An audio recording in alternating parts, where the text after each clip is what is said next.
To realize that future, we must tackle urgent issues like the security and stability of the South China Sea. We all have a fundamental stake in the security of the South China Sea. And that's why we all have deep concerns about any party that attempts to undermine the status quo and generate instability there, whether by force, coercion, or simply by creating irreversible facts on the ground, in the air, or in the water. Now, it's true that almost all the nations that claim parts of the South China Sea have developed outposts over the years.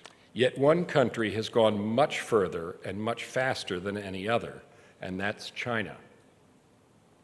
China has reclaimed over 2,000 acres, more than all other claimants combined, and more than in the entire history of the region.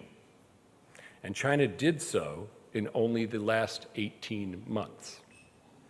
It's unclear how much farther China will go. That's why this stretch of water has become a source of tension in the region and front-page news around the world.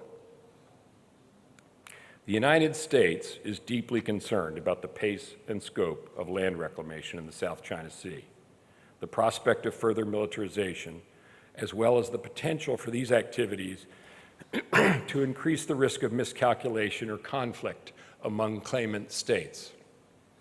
As a Pacific nation, a trading nation, and a member of the international community, the United States has every right to be involved and concerned. So let me make clear the position of the United States.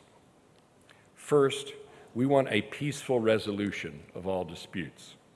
To that end, there should be an immediate and lasting halt to land reclamation by all claimants. We also oppose any further militarization of disputed features. We all know there's no military solution to the South China Sea disputes, and America will support the right of claimants to pursue international legal arbitration and other peaceful means to resolve these disputes, just as we will oppose coercive tactics.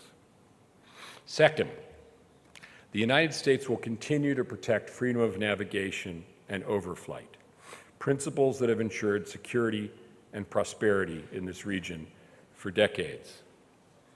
There should be no mistake. The United States will fly, sail, and operate wherever international law allows, as U.S. forces do all over the world. America, alongside its allies and partners in the regional architecture, will not be deterred from exercising these rights, the rights of all nations. After all, turning an underwater rock into an airfield simply does not afford the rights of sovereignty or permit restrictions on international air or maritime transit. The United States will always stand with its allies and partners.